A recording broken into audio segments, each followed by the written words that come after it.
امروز قراره که در مورد شرایطی که مرتب در حال تغییر کردن هستن صحبت کنیم و اینکه ما توی این شرایط چطوری میتونیم کسب و کارمون رو رشد بدیم، آموزش ببینیم. اولین نکته که خیلی مهمه اینه که خب شرایط داره تغییر میکنه، ولی خیلی از ما ممکنه که به اون شرایط‌های قدیمی عادت داشته باشیم و مهمترین سوالی که اینجا پیش میاد اینه که آیا برای تغییر کردن آماده هستی یا نه؟ مثلا فرض کنید که یه غذای جدیدی رو شما میخواین تست کنید. آدما چه برخوردی رو با یک غذای جدید انجام میدن؟ بعضیا اصلا دلشون نمیخواد که اون غذای جدید رو تست کنن. میپرسی قبلا استفاده کردی؟ میگه نه قبلا هم استفاده نکردم، قبلا هم تست نکردم، ولی داخلش یه سری مواد غذایی هایی رو داره که من دوست ندارم، به خاطر همین اصلا نمیخوام تست کنم. ولی بعضیا یه کوچولو تست میکنن، مزه میکنن، بعدش میگن که حالا خوشمون اومد یا خوشمون نیومد. دسته بعدی چطورین؟ دسته بعدی کسایی هستن که بلافاصله امتحان میکنن، سریع دوست دارن که چیزای جدید رو امتحان کنن. یعنی هر کسی نسبت به تغییر یک نگاه متفاوتی رو داره.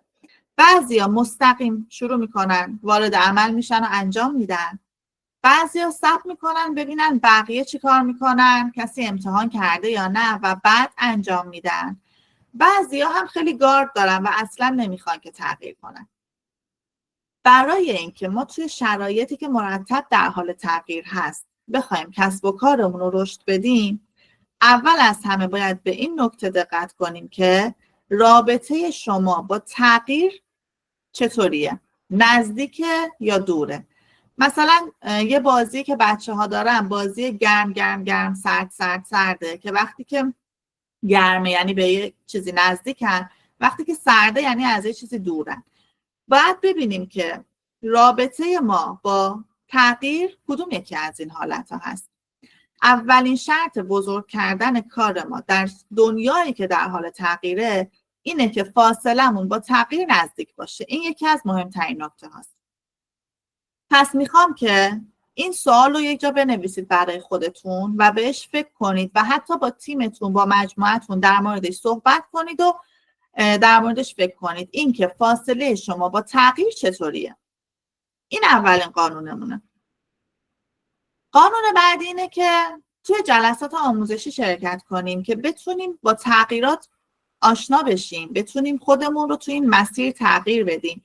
پس دومین قانونی که ما توی کارمون داریم شرکت کردن مرتب توی جلسات. امروز میخوایم در مورد 7 نکته صحبت کنیم و هر کدوم از این 7 نکته رو با جزئیات واردشون میشیم و در موردشون توضیح میدیم. ولی قبل از هر چیزی باید اینو بدونیم که اول از همه فاصله ما با تغییر به چه صورته؟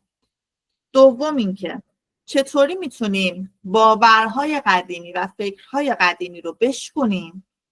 و سوم و در نهایت اینکه چطوری میتونیم به سمت چیزهای جدید پیش بریم. خب با اولین مورد شروع کنیم. کتاب‌های قدیمی فروش رو کنار بذار. یعنی چی؟ قبلا مردم وقتی که میخواستن یه چیزی رو خرید و فروش کنن بیشتر به قیمت اون محصول توجه میکردن، به ارزش مادی اون محصول توجه میکردن. ولی الان یکی از مهمترین دلایلی که برای خرید کردن آدما هست داستان پشت محصوله. دیگه قیمت رفته تو رده‌های بعدی. مثلا قبلا وقتی که میخواستن یه قهوه رو بفروشن میگفتن این قهوه دونه هاش خیلی عالیه، از اتیوپی اومده، اینطوری مثلا این قهوه به وجود اومده. ولی الان چیکار میکنن؟ قهوه رو میخورن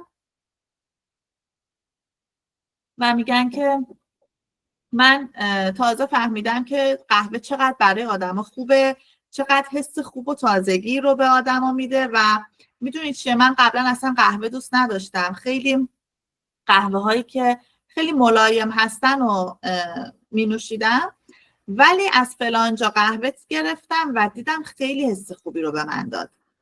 یعنی محصول و قهوه رو تو چشم مردم نکرده، چی رو گذاشته، چی رو بیان کرده؟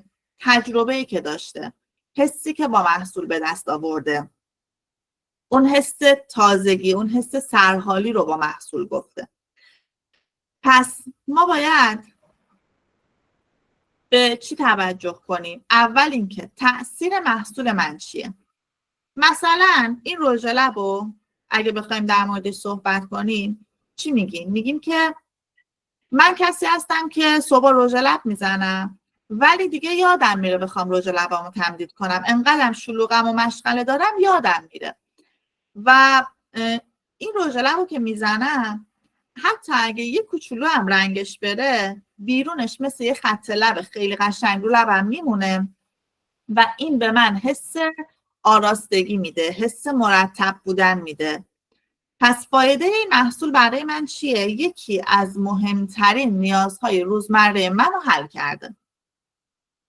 این که من احساس راحتی میکنم دیگه، در طی 2 دقیقه میتونم رژ لب بزنم بدون اینکه دغدغه داشته باشم که وای الان ظاهر لبم بد شده، الان خیلی نامرتب به نظر میام. این دغدغه رو برای من از بین برده.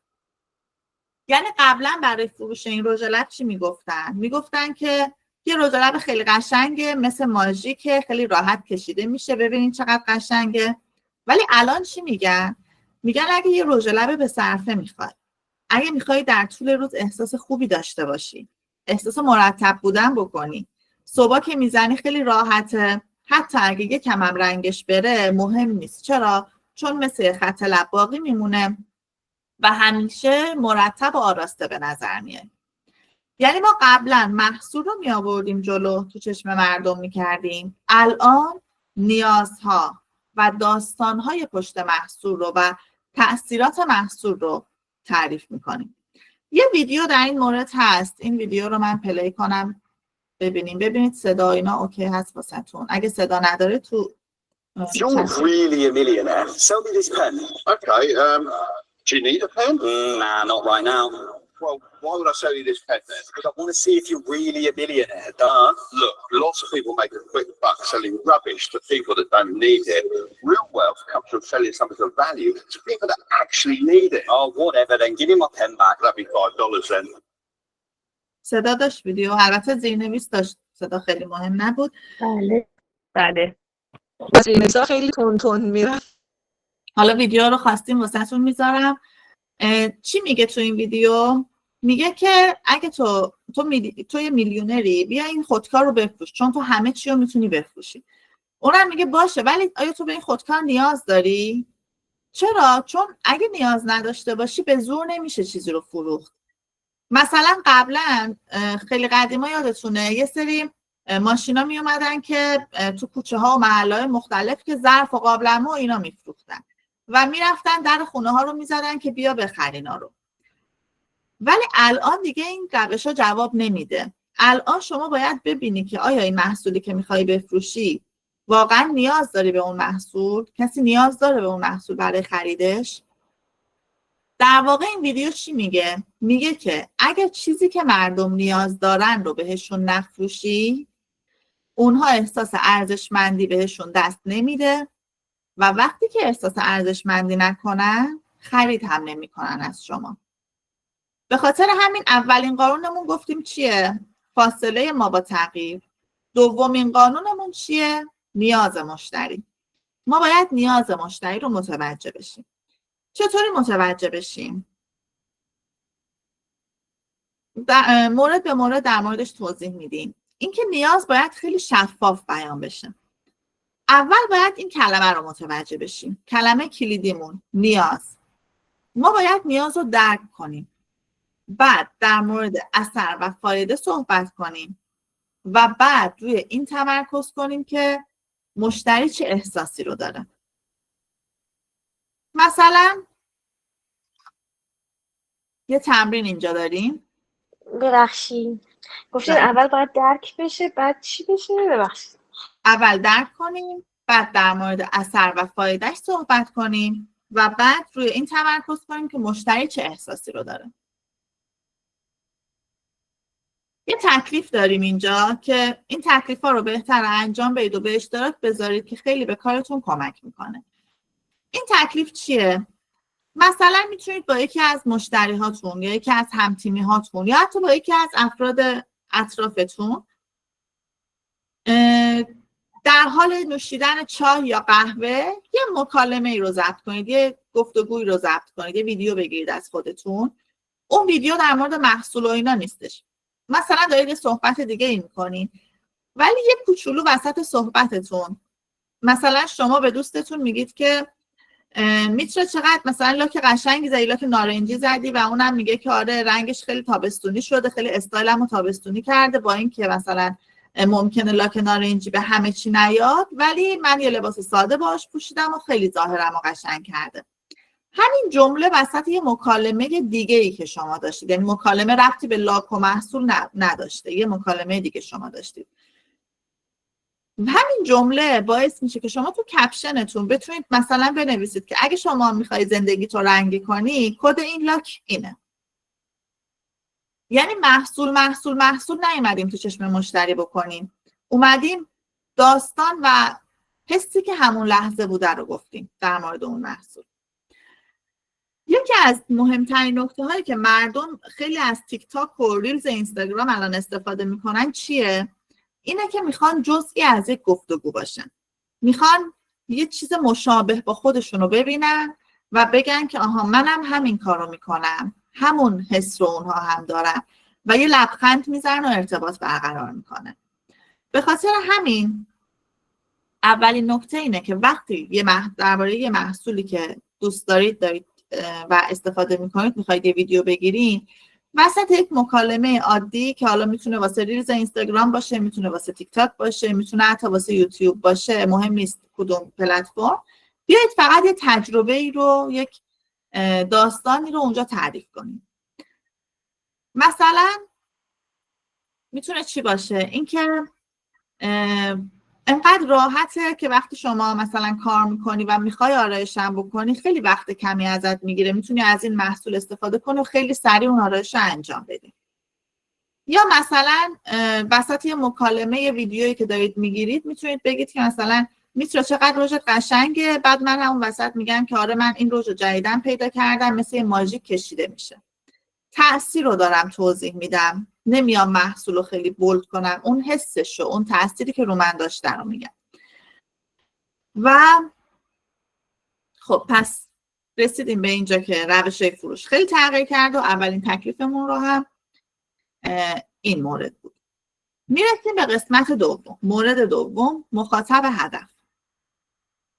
یه نکته بگیم، اگه شما تلاش کنید که همه چیز رو به همه کس بفروشین، این باعث شکست شما میشه. شما باید بدونی که مخاطب هدفت کیا هستن. مثلا مخاطب هدف شما همسایه هاتون هستن که تو رده سنی 45 سال تا 65 سالن، یا اینکه دانشجوها، یا افراد بازنشسته، یا کسایی که در حال تحصیلن. خیلی مهمه که ما مخاطب هدفمون رو بشناسیم. اگه مخاطب هدفمون رو نشناسیم نمیتونیم کارمون رو بزرگ کنیم. یه مثال بیاریم از شرکت هایی که کارشون رو بزرگ کردن و ببینیم مخاطب هدفشون کیا هستن. مثلا برند مارکس اند اسپنسر شرکتیه که برای افراد بالای 40 سال لباس تولید میکنه. پس مخاطب هدفش کیه؟ خانم هایی که بالای 40 سال هستن و مشتری های دیگه هم داره ولی مخاطب اصلیش این افرادن. یا برند زارا مخاطب هدفش کیه؟ کسایی هستن که میخوان اولین کسایی باشن که لباسای مد و ترند رو میپوشن. یا برند مادام کوکو مخاطب هدفش کیه؟ کسایی که میخوان محصولات آشپزخانه فرانسوی رو وارد آشپزخونه‌شون کنن. اون سبک و فضای شیک رو میخوان، اون سبک و فضای خاص رو میخوان. طبیعتاً که اینا افراد دیگر رو هم شامل میشن، برای افراد دیگر هم محصول دارن، ولی مخاطب هدفشون بیشتر این دسته هستن. پس مخاطب هدف یعنی چی؟ یعنی هدفی که از چشم من به چشم تو منتقل میشه. اگه مخاطب هدفمون یه روز این گروه باشه، یه روز یه گروه دیگه باشه، یه روز یه گروه دیگه باشه، دسته های مختلف باشه، هر روز تغییر کنه، ما موفق نمیشیم. حالا چطوری مخاطب هدفمون رو و نیازهاشون رو درک کنیم؟ برای اینکه مخاطب هدفتون رو بشناسید، ببینید که تو روزمره افرادی که باشون سر و کار دارین یه سری سوال ها از خودتون بپرسین. بیشترین صحبتتون با چه مدل آدماییه؟ بیشترین فروشتون به چه مدل آدمهایی هست؟ به این موارد میگیم تیپ شخصیتی اون شخص. تصویری که از یک جریان روزمره زندگی فرد وجود داره. مثلا یه تست با هم بکنیم. یه مشخصاتی رو من میگم، شما توی چت بنویسید که این فرد چه نوع آدمیه. کسیه که صبح از ساعت 6 بیدار میشه، ساعت 5 به خونه برمیگرده، آخر هفته ها وقتشو با خانوادهش میگذرونه، با همسایه هاش چای و قهوه میخوره، از مادر پیرش مراقبت میکنه. به نظر شما این شخص سنش حدوداً تو چه بازه‌ایه؟ وضعیت تأهلش به چه صورته؟ مجرد، متأهله؟ چی میتونید در مورد این شخص بگین؟ تو قسمت چت بنویسین. بین 30 تا 40 سالشه، 40 سالشه، میان ساله، 50 سالشه. معمولا به میانگین سنی بین 40 تا 50 سال رسیدیم. حالا یکم بالاتر یکم پایین‌تر. ما هممون الان پس یه نفر، یه شخص، یک مدل تیپ شخصیتی اومد تو ذهنمون با این ویژگی ها که ما به این همون تیپ شخصیتی که گفتیم میگیم. باید نگاه کنیم ببینیم که مخاطب هدفهای ما چه افرادی هستن با توجه به کارهایی که در طول روزمرهشون انجام میدن و اطلاعاتی که ما ازشون به دست میاریم. اینکه آیا اون شخص خودش به تنهایی داره پول در میاره یا باید از همسرش پول بگیره یا از کس دیگه‌ای پول بگیره. باید به این ویژگی‌های اون شخص نگاه کنیم تا مشتریمون رو بشناسیم. وقتی که مشتری رو بشناسیم چه اتفاقی میفته؟ نیازش رو میشناسیم. مثلا نیاز میترا این هستش که میخواد یه محصول راحت رو به صرفه استفاده کنه. پس من چیکار میکنم؟ هر محصولی که توی کاتالوگ راحت و به صرفه هست رو به میترا معرفی میکنه. و این یکی از مهمترین نکاتی هستش که من نیاز اون شخص رو میشناسم و میدونم که باید چی بهش معرفی کنم. ما اینطوری نیستش که همون اول سریع اینو متوجه بشیم. باید به چی دقت کنیم؟ باید به اون کلمه هایی که توی گفتگوی ما و اون شخص مرتب تکرار میشه دقت کنیم. مثلا تو گفتگومون میبینیم که میترا من آرایش کردن رو دوست دارم ولی رژ لب که میزنم سری پاک میشه. کاش یه رژ لبی بود که سری پاک نمیشد. یا مثلا عطر که میزنم میخوام عطری که میزنم یه بوی تازگی بده، یه بوی تراوت بده. پس من این جمله هایی که داره تکرار میشه تو صحبت های میترا رو یادداشت میکنم. میترا دنبال رژ لبیه که سری پاک نشه. پس نیازش رو متوجه شدم و مشکلات مشتریم و فرد مخاطب هدفم رو متوجه شدم. توی مخاطب هدفمون ما به 3 تا نکته باید توجه کنیم. اولین نکته، نیاز مخاطب هدفمون چیه؟ دومین نکته، تصمیم گیرنده فقط خودشه یا کس دیگه ای هم روش تاثیر میذاره؟ از یه نفر دیگه مشورت میگیره، مثلا خواهرش هرچی میگه اینم قبول میکنه، مامانش هرچی میگه قبول میکنه، یا همسرش هرچی میگه اون تاثیر میذاره روش. و مهمترین نکته، سومین نکته، پول. خودش پول داره، میتونه سریع هزینه کنه یا باید از کسی پول بگیره؟ اگه به این 3 تا نکته نگاه کنیم میتونیم کارمون رو بزرگ کنیم. که این 3 تا نکته دوباره به کجا برمیگرده؟ فهمیدن نیازها و شناخت فرد. به خاطر همین فهمیدن نیاز مشتری یکی از غیر قابل چشم پوشی ترین نکاتیه که ما برای رشد کارمون داریم که اینم دومین مورد بود. یه تمرین داریم برای این مورد. اینه که بیایم گفتگوهایی رو با آدما انجام بدیم که گفتگوها مثل مصاحبه کردن نباشه، مثل مصاحبه کردن نیستش. گفتگوهایی رو انجام بدیم، مثلا با 2 نفر 3 نفر انتخاب کنیم و یه سری گفتگوهای روزمره‌ای رو باشون انجام بدیم که بخوایم نیازهاشون رو متوجه بشیم. از چی خوشش میاد؟ نیازش واقعا چیه؟ مثلا ازش سوال نمیپرسم که رژ لب دوست داری یا چه نوع رژ لبی میزنی، نه. سوالایی میپرسم که زندگیشو درک کنم، ببینم از صبح تا شب چی کار میکنه، از صبح تا شبشو درک کنم، در واقع نیازهایی که تو زندگیش داره رو درک کنم. این که میخواد یه محصول به صرفه و کار راه انداز داشته باشه یا نه میخواد خیلی آراسته به نظر بیاد یا نه میخواد متفاوت به نظر بیاد یا اینکه میخواد خیلی خاص به نظر بیاد. آدما نیازهای مختلفی دارن و ما باید متوجه بشیم که در اون نقطه‌ای که الان اون شخص هست میخواد چه حسی داشته باشه و به خاطر همین تحلیل شخصیتی یکی از قسمت‌های جدا نشدنی فروشه. به خاطر همین گفتگوهایی که داریم و صحبت‌هایی که داریم و بر پایه لوازم آرایشی نباید بذاریم. باید صحبت‌هامون رو عمیق‌تر کنیم. مثلا نیازش رو میفهمین، میگید که آها متوجه شدم این روزا واقعا خسته‌ای و خیلی نتونستی بخوابی و در واقع میخوام درباره خواب یه نکته مهمی رو بهت بگم. راستش ما یه محصولی داریم که منم میفروشم، نمیدونم میخوای امتحان کنی یا نه، ولی واقعا امگا 3 میتونه بهت کمک کنه خیلی حس بهتری داشته باشی. میتونید جملاتی مثل اینو بگین. در واقع چیکار کردیم ما؟ اول فهمیدیم گفتگو رو، مشکل رو فهمیدیم، نیاز رو فهمیدیم، بعد یه جمله گفتیم و رها کردیم. دیگه نمیایم در مورد امگا 3 توضیح بدیم، اینو داره اونو داره، امگا 3 ما اینطوریه اونطوریه. یه قلاب میندازیم.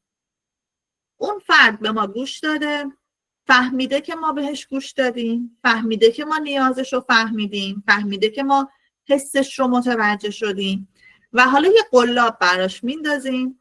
همین که میگیم ما یه محصولی داریم، من میفروشم، نمیدونم میخوای بخری یا نه، مهم نیست اصلا بخوای بخری یا نه، ولی امگا 3 ما میتونه بهت کمک کنه. قلابه رو براش میندازیم، مهم نیست همون لحظه بخره یا نه، ولی ما قلاب رو میندازیم. برای سوالهایی که بخواید از آدما بپرسید میتونید از این سوالای نمونه استفاده کنید. در مورد اینا الان صحبت نمی‌کنیم، فقط برای نمونه هستش که میتونید توی زندگی روزمره‌تون از آدمای مختلف این سوالا رو بپرسین و ببینید که چه نتایجی براتون داره. من روی این صفحه وای میستم، یه اسکرین شات بگیرید از این صفحه که این سوالا رو داشته باشید.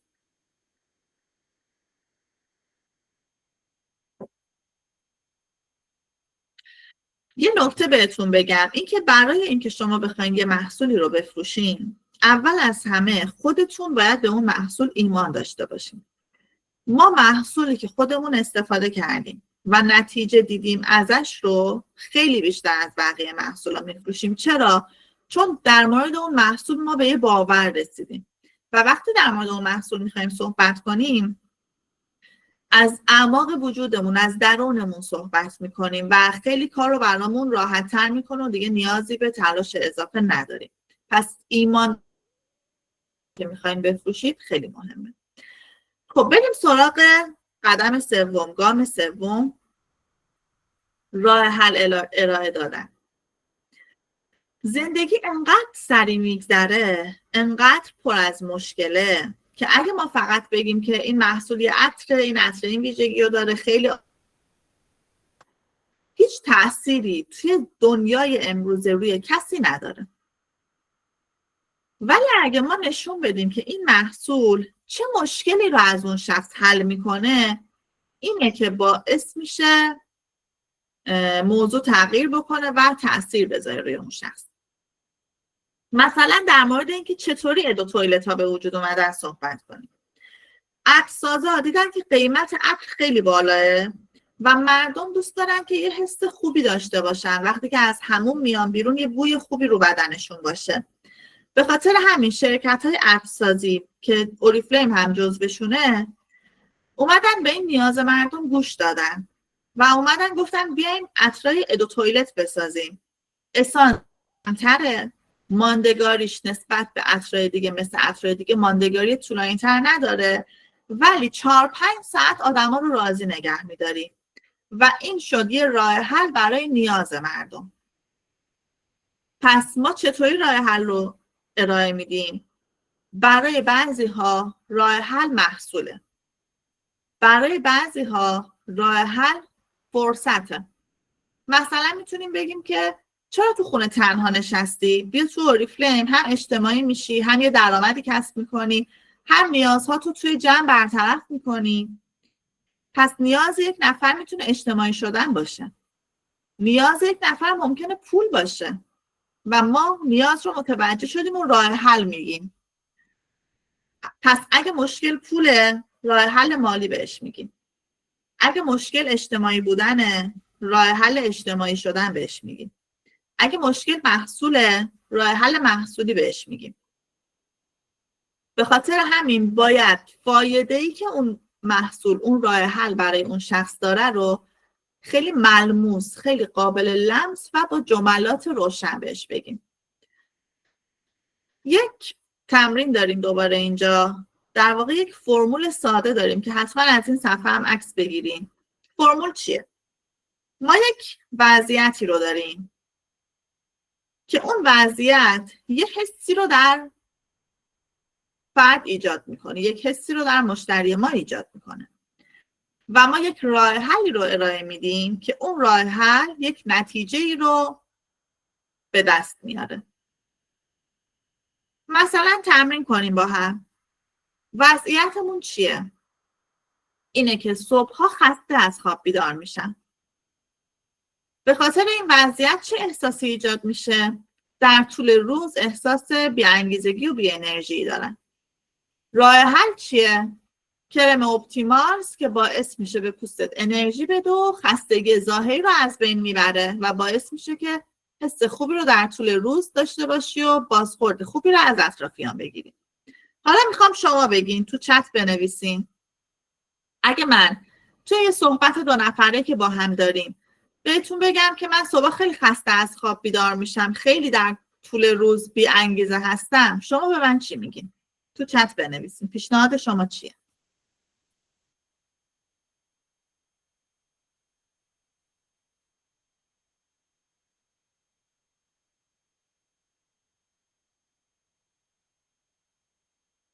کپسول آستاکسانتین دیگه، عطر دیگه، چه پیشنهادایی میدین؟ مکمل های اوریفلیم.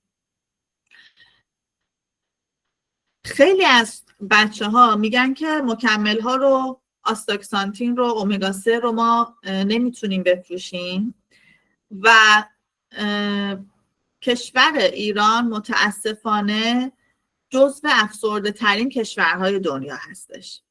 یعنی ما یه پتانسیل داریم که به 80 میلیون نفر بخوایم اومگا 3 و آستاکسانتین بفروشیم. پس وقتی کسی میگه که من خستم، وقتی بیدار میشم انرژی ندارم، زندگی خستم کرده، ما نباید خیلی راه حلای خیلی بزرگ بخوایم به اون شخص ارائه بدیم. کافیه که چی بگیم؟ یه جمله بگیم. آستاکسانتین میتونه به تو کمک کنه. محصول رو بزرگ نمی کنیم، نتیجه رو بزرگ میکنیم. میگیم روزتو پر انرژی شروع میکنی، حس بهتری داری، از اطرافیان بازخورد مثبت میگیری و یه جمله طلایی میگیم. میخوای یه بار امتحان کنی؟ این جمله خیلی مهمه. اگه اونجا کسی باشه که قبلا از اون محصول شما استفاده کرده باشه و نتیجهشو بگه، خب تاثیرش خیلی چند برابر میشه. اگه نه هم با همین جمله دوباره داریم قلاب میندازیم، نتیجه محصول رو میگیم و میگیم میخوای امتحان کنی؟ پس مهمترین نکته چیه؟ تو فروش قدیمی خیلی اطلاعات میدادیم از اون محصول. آستاکسانتین از جلبک‌های دریایی گرفته شده، قوی ترین آنتی اکسیدان دنیا هست. الان نه، تو روش جدید نتیجه رو برجسته میکنیم، دیگه توضیح زیاد نمیدیم، یه توضیح کوتاه میگیم. چرا؟ چون مردم دنبال چی هستن؟ دنبال فایده، دنبال رفع نیازشون هستن و این یکی از مهمترین اصولهای کار ما هست.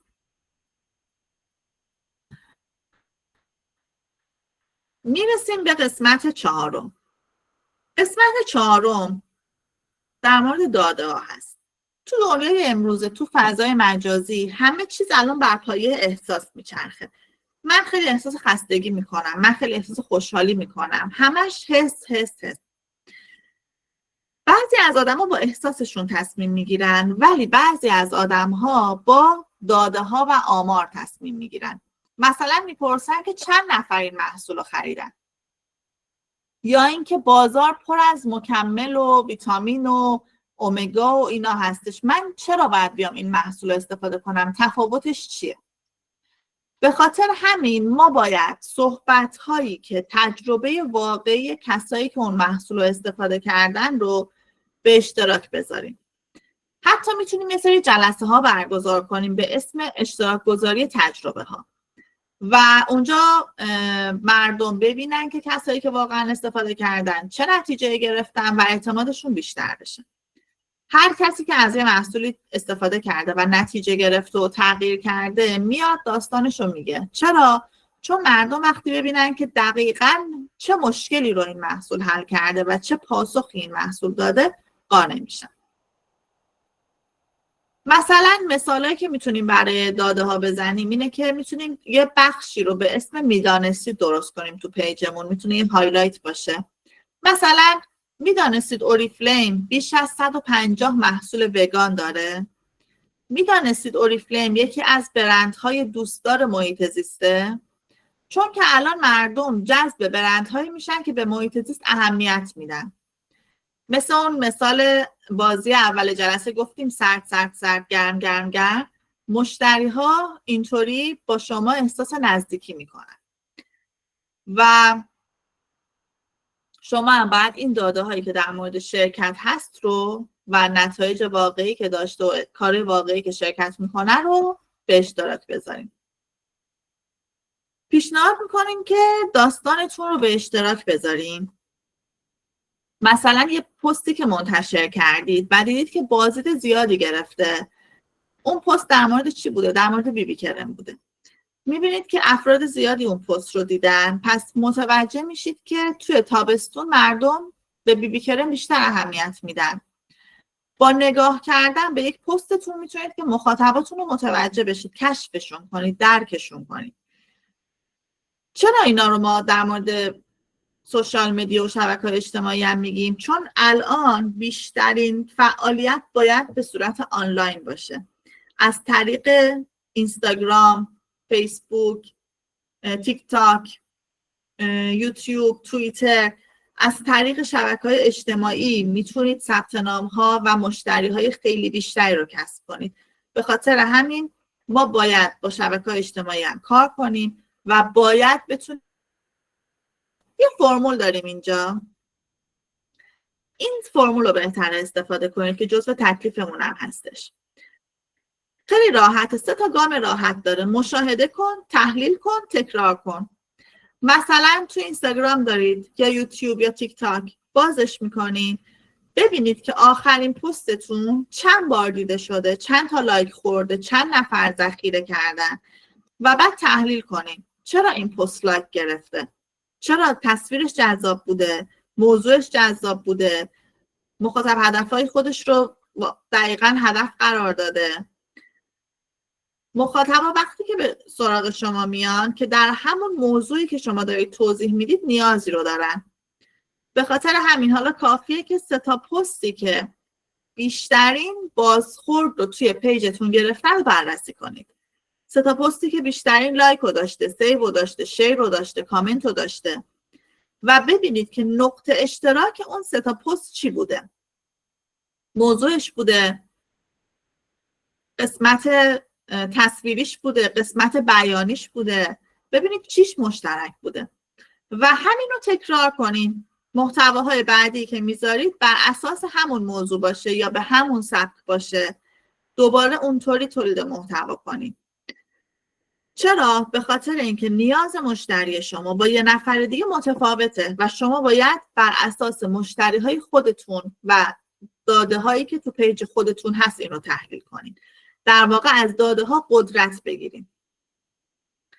و بهتره که مثلا در هفته یک روز رو، مثلا جمعه ها رو بیاین برای خودتون بذارید روز تحلیل. گوشیتون رو بردارید، داده های پیجتون رو مرور کنید و ببینید که چی میتونه باعث قدرت شما بشه. خب میرسیم به قسمت پنجم. قسمت پنجم، اون قسمت صورتی رنگ رو با صدای بلند بخونید. روی مدیریت رابطه تمرکز کنید. مشتری فقط یک بار خرید نمیکنه.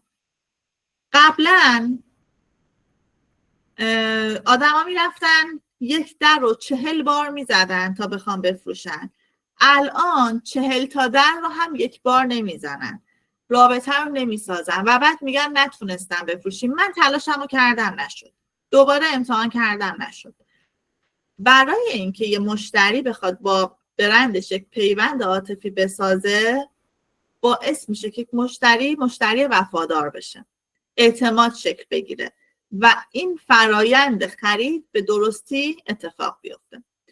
تو بازاریابی به این میگن مارکتینگ جرنی، یعنی نقشه مسیر بازاریابی، یا به زبان ساده بخوایم بگیم سفر مشتری.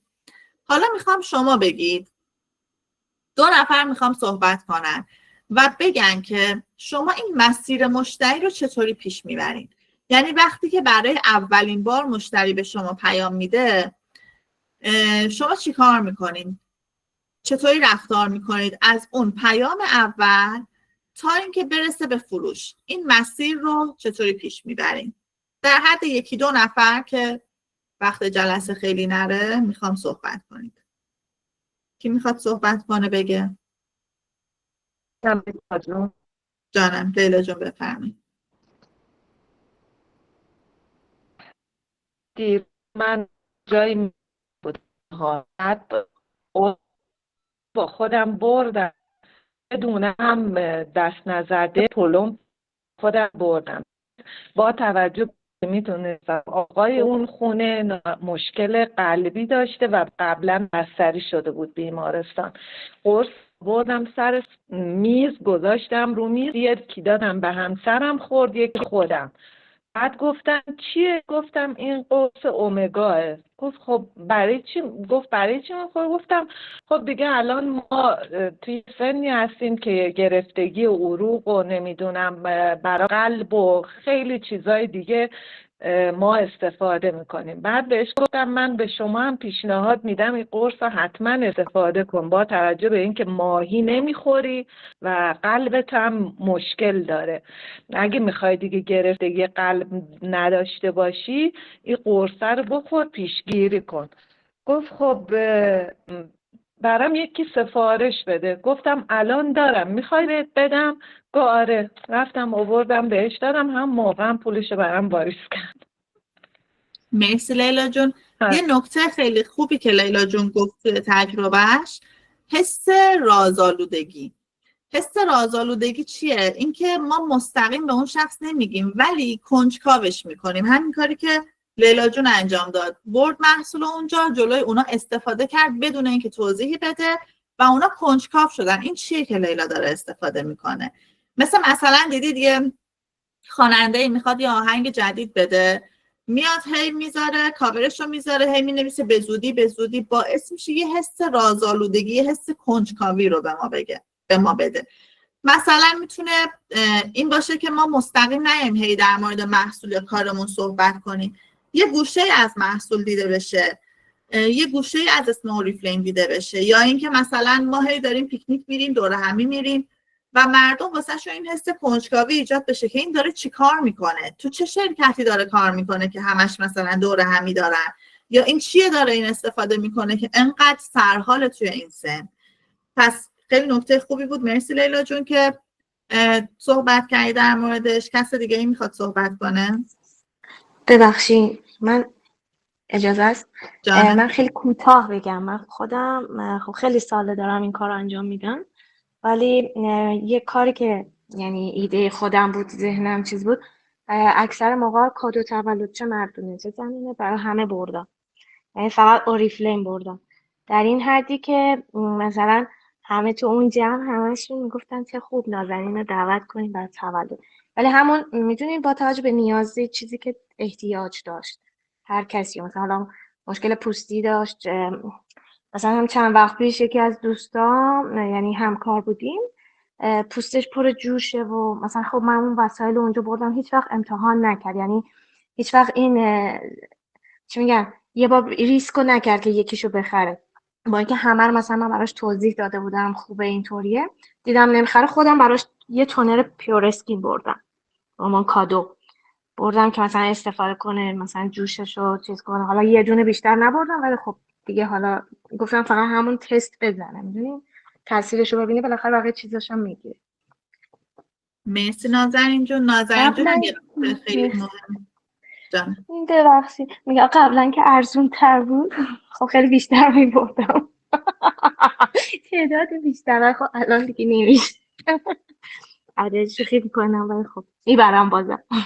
مرسی نازنین جون. یه نکته خیلی مهم دیگه که نازنین جون گفت اشاره کرد بهش، حس توجه دادن به اون شخصه.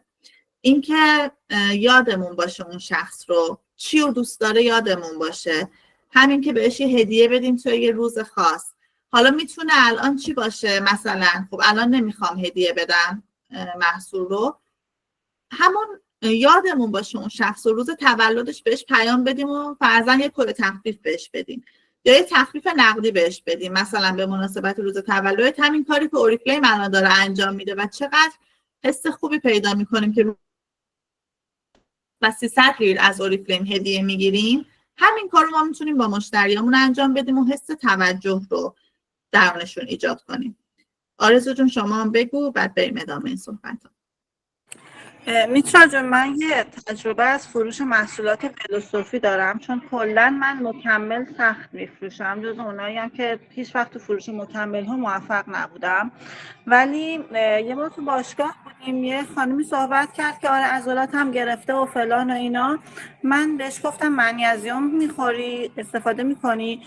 گفتش که نمیدونم. بعد پشت سرم مربیم و یکی دو نفر دیگه که خیلی واردتر بودن، همش باشگاه زیاد میومدن اینا، اونا گفتن آره منیزیم فلان و اینا. من گفتم ولی خب دقت کن دیگه، هر منیزیمی رو نخر، منیزیمی که میخری باید یه سری خصوصیت خاص داشته باشه. بعد ول کردم، رفتم به کار خودم رسیدم.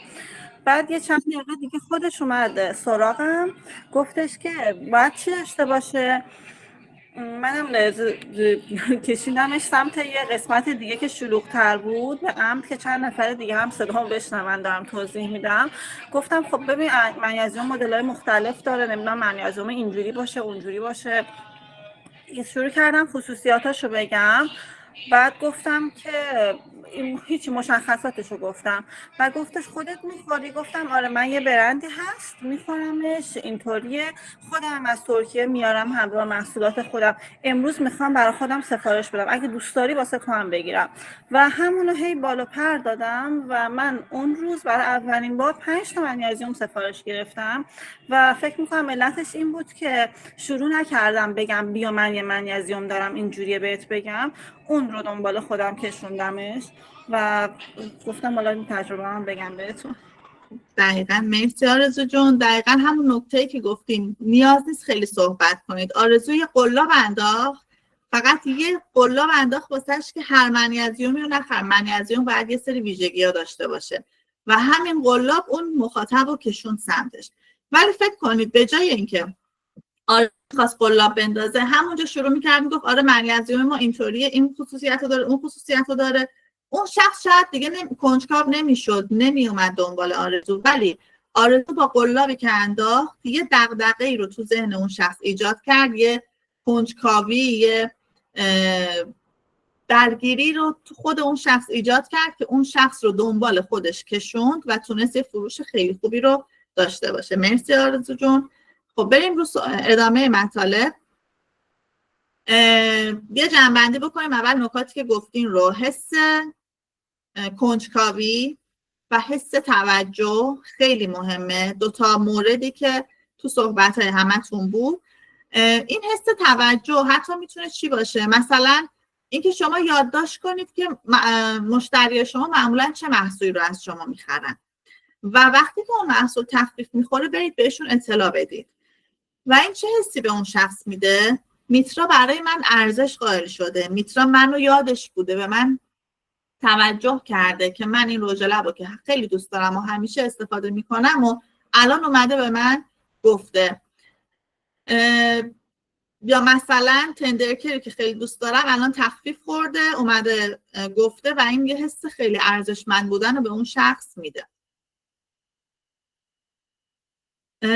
اینستاگرام رو چی اینستاگرام میکنه؟ همین توجهه. این توجهه چطوری شکل میگیره؟ اینکه ما دنبال زندگی روزمره بقیه هستیم و نگاهشون میکنیم یا بقیه ما رو نگاه میکنن بدون اینکه ما اصلا متوجه باشیم.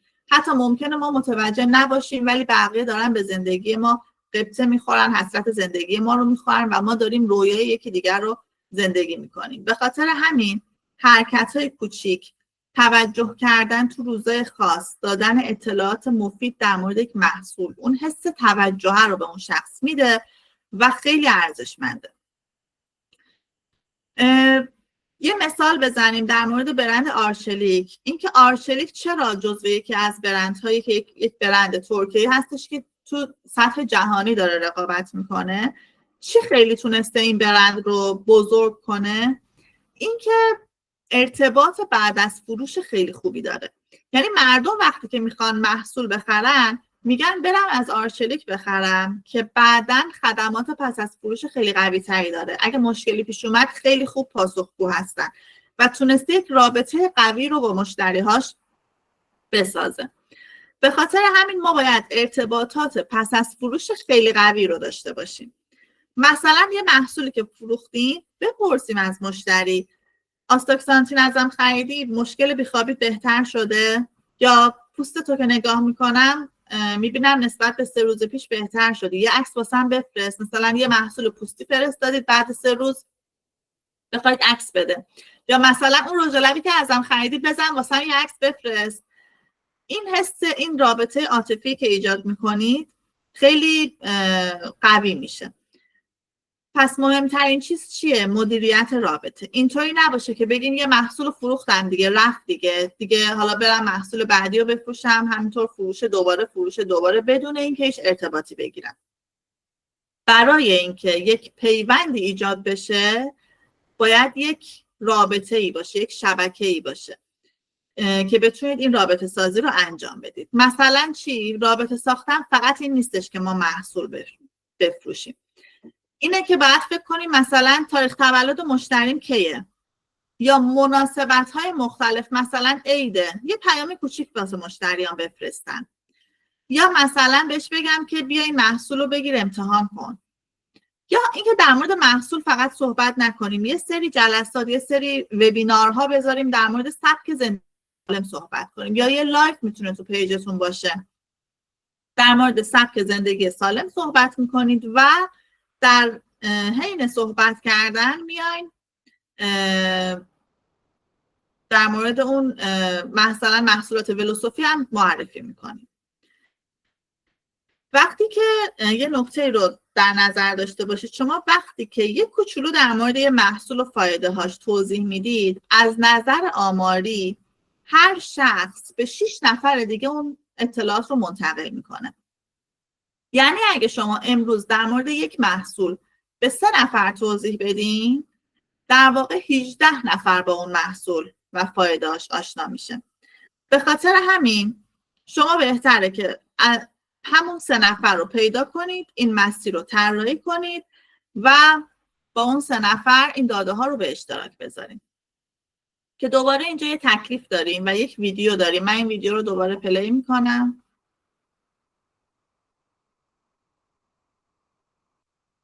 Apple sells innovation, not phones. Rolex sells status, not watches. Lego sells creativity, not toys. Nike sell motivation, not shoes. Coca-Cola sells happiness, not drinks. And Tesla sells the future, not cars. Success is about selling emotions, not products.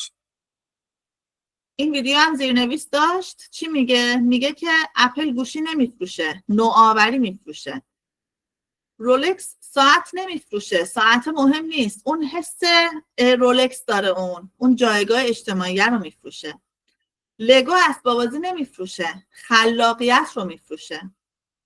با اون قطعات کوچیکش یه چیزی رو خلق میکنیم.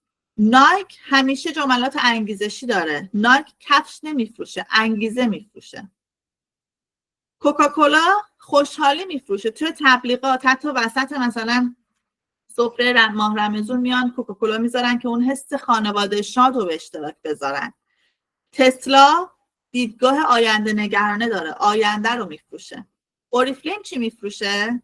اوریفلیم تغییر زندگی رو میفروشه. اوریفلیم زندگی ها رو تغییر میده، مخصوصا زندگی زنان. کلا زندگی رو که تغییر میده، ولی زندگی زنان رو خیلی بیشتر تاثیر میذاره و تغییر میده و به رویاهاشون میرسونه. پس جمله آخری که گفت موفقیت مربوط به فروش احساساته. ما باید این حس رو بفروشیم، محصول رو نه، حس رو بفروشیم، تغییره رو بفروشیم.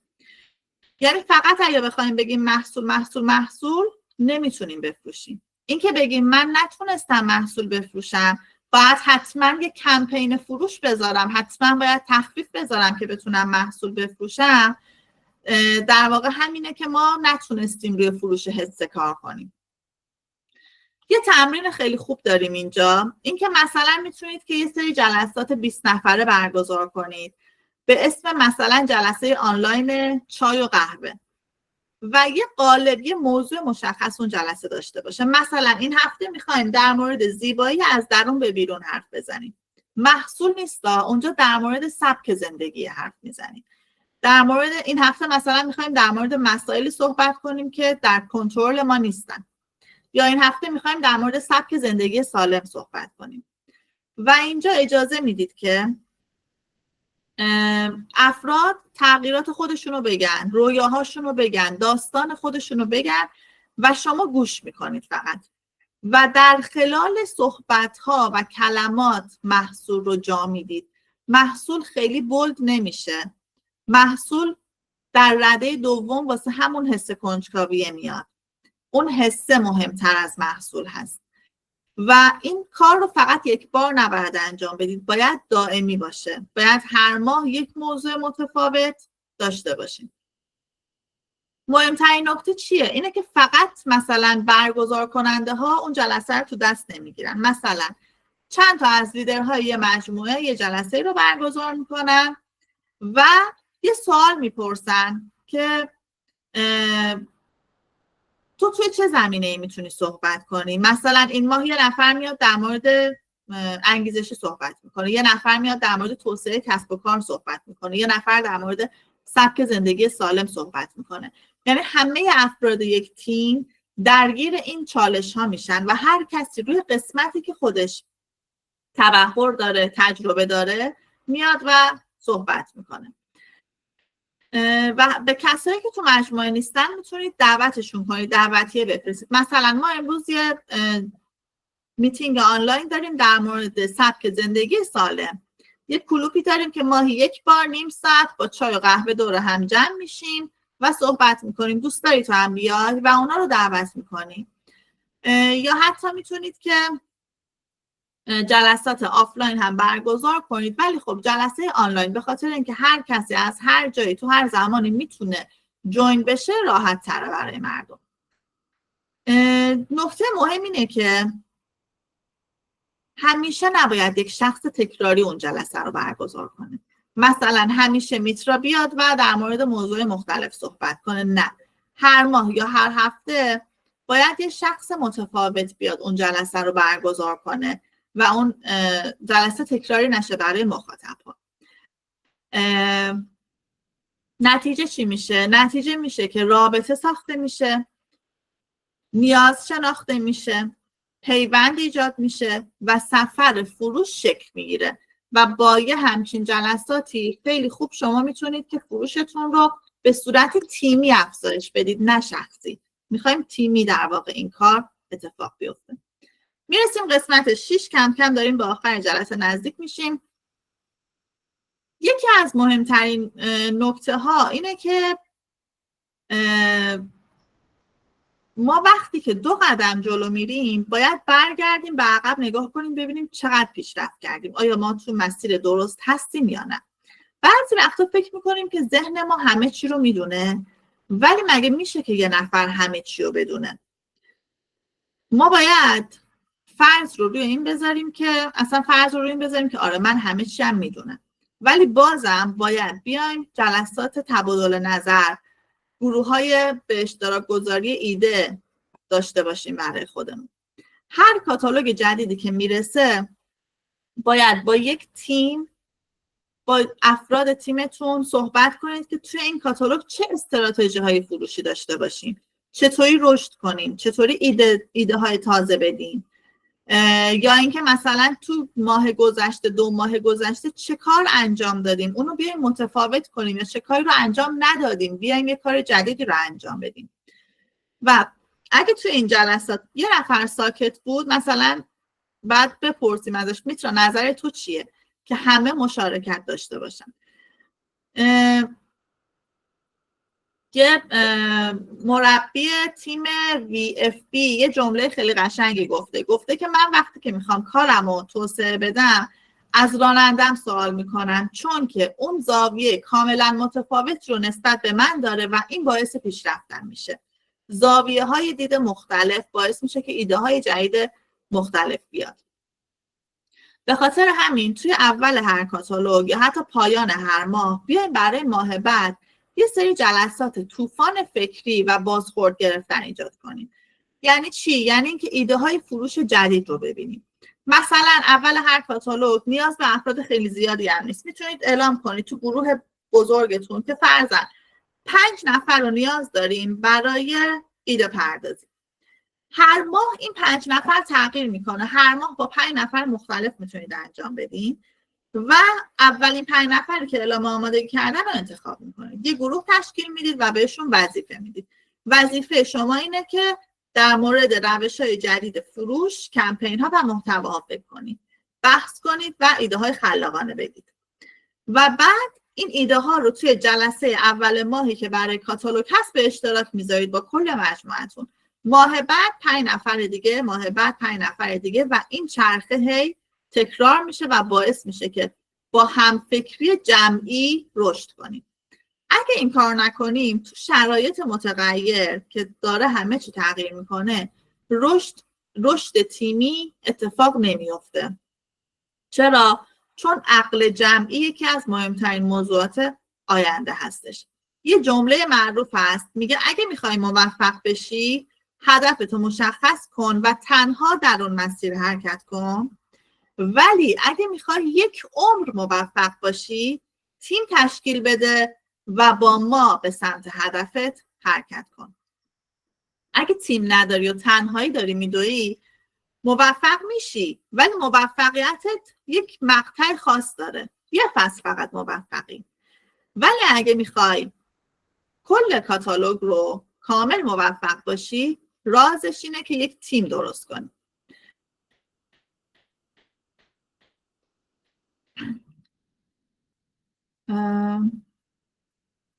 خب یکی از مهمترین نکاتی که در مورد لیدری هست اینه که با خودتون بگید که اگه تیم من کار نمیکنه، اگه من بازخورد خوبی نمیبینم، باید برگردم به لیدری خودم نگاه کنم. اینکه سعی نکنیم که همه کار رو خودمون به تنهایی انجام بدیم، همه کارها رو خودمون به دوش بکشیم.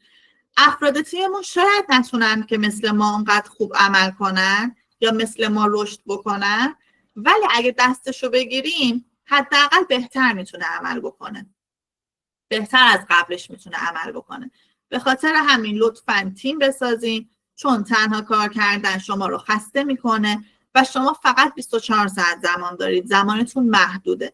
ولی اگه بخواین کارتون رو بزرگ کنید و گسترش بدین، باید با همکارای تیمی که دارید کارا رو به اشتراک بذارید و تقسیم کنید. مثلا یه تیم خلاقیت داریم که با این افراد تو قسمت خلاقیت کار میکنیم. یه تیم کاتالوگ داریم با این افراد تو قسمت و بخشای مختلف کاتالوگ کار میکنیم. یا حتی تو کسایی که دانشگاه میرن تیمای مختلفی که تو دانشگاه بخواید یه سری کار رو انجام بدید انجام میدید.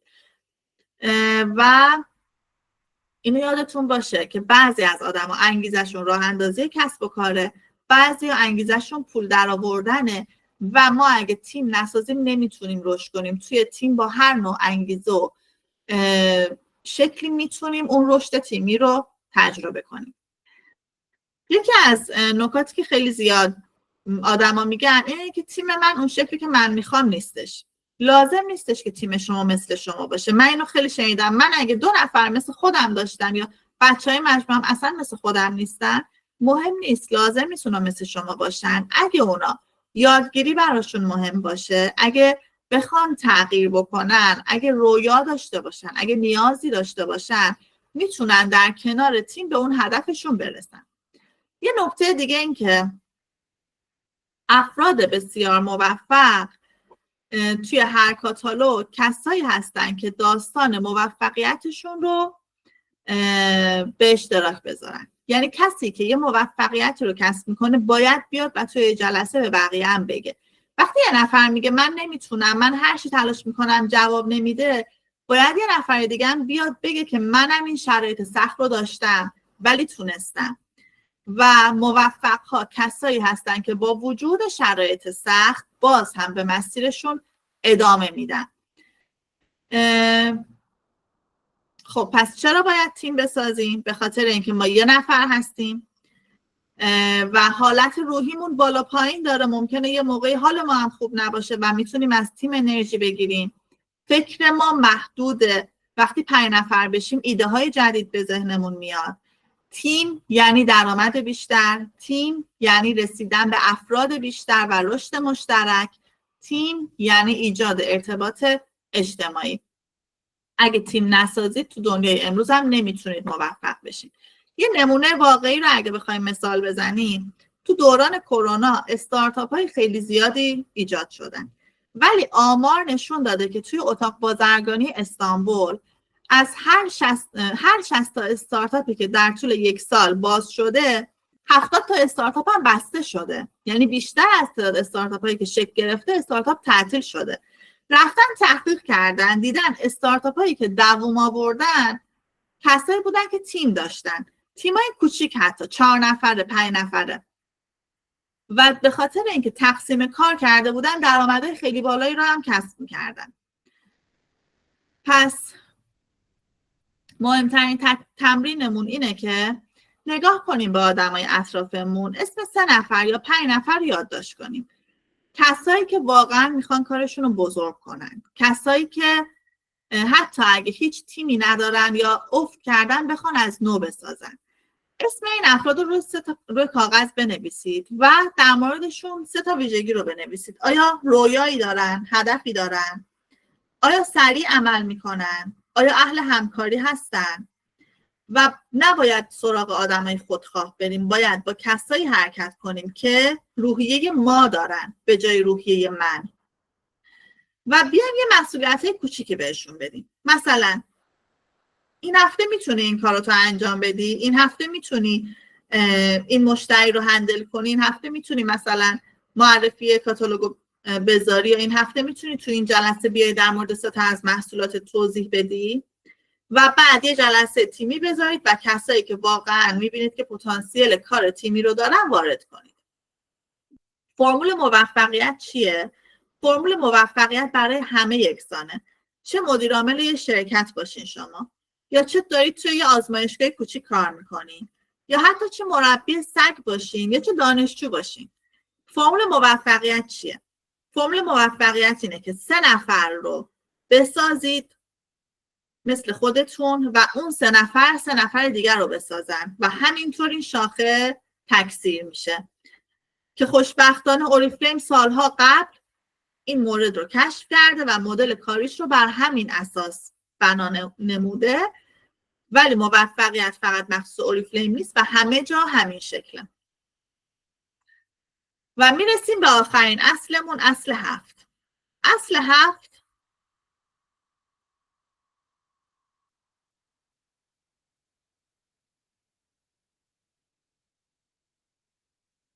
اصل 7 هم که همون تیم سازی بود، توضیح دادیم.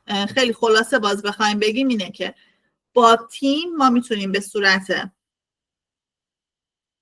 جمعی رشد بکنیم، اینکه افراد رو مشخص کنیم، به صورت تیمی کسب و کارمون رو رشد بدیم کسایی که میتونن لیدر باشن، کسایی که میتونن کار تیمی انجام بدن رو انتخاب کنیم. یه هدف گذاری تیمی بکنیم. قرار نیست ما همه چی رو بخوایم به تنهایی انجام بدیم. یه هدف گذاری تیمی میکنیم و به صورت تیمی حرکت میکنیم و راز موفقیت در تیمی حرکت کردن هستش. خب اینا رو هم توضیح دادیم در موردش. رد میشیم. خب میرسیم به آخر جلسه، این که در مورد گام‌های رشد در کسب و کار در دنیایی که متغیر هست صحبت کردیم. 7 قدم مختلف رو گفتیم و این 7 قدم مختلف رو یه مرور بخوایم با هم بکنیم. اولین قدم این بود که ذهنیتمون رو جدید کنیم. به این فکر نکنیم که تا الان چی کار کردم، به این فکر کنیم که از الان به بعد چه تفاوتی رو میتونم ایجاد کنم. مورد دوم این بود که مشتری هامون رو بهشون گوش بدیم، بشناسیمشون، تو چه گروه هدفی هستن، چطوری تصمیم میگیرن، چطوری پول خرج میکنن، زندگی روزانهشون به چه صورته، نیازهاشون چیه، گوش کنیم بهشون.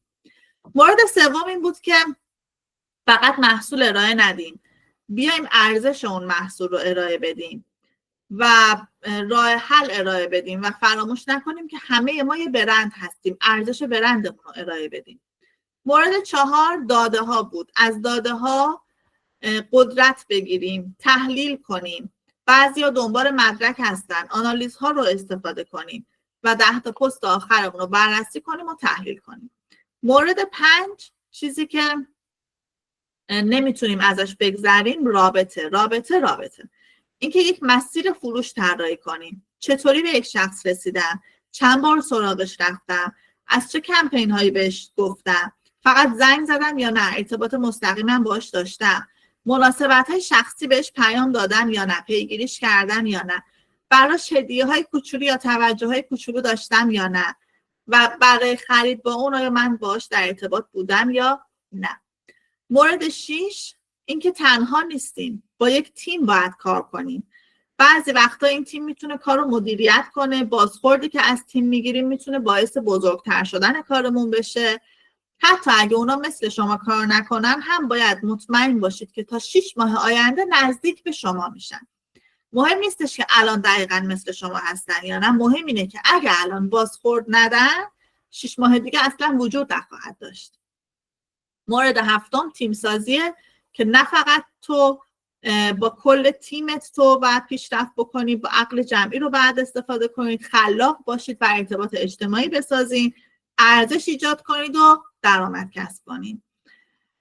توی دنیای متغیر امروز اگه میخواین موفق بشید باید هر هفته این مورد رو انجام بدین و یادتون باشه که امروز تو دنیای امروز کانال ارتباطی اصلی ما شبکه‌های اجتماعیه. آموزش‌های مربوط به شبکه‌های اجتماعی رو هم به زودی میذاریم، ولی الان این جمله رو بگیم که دنبال کمالگرایی نباشیم.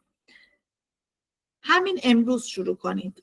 برای موفقیت نباید عالی باشید، فقط باید شروع کنید و حتی امروز هم با ارزشه برای اینکه کسب و کارتون رو بزرگ کنید. و حالا ازتون میخوام از این 7 موردی که داشتیم 3 موردی که حتما میخواین انجام بدید توی کسب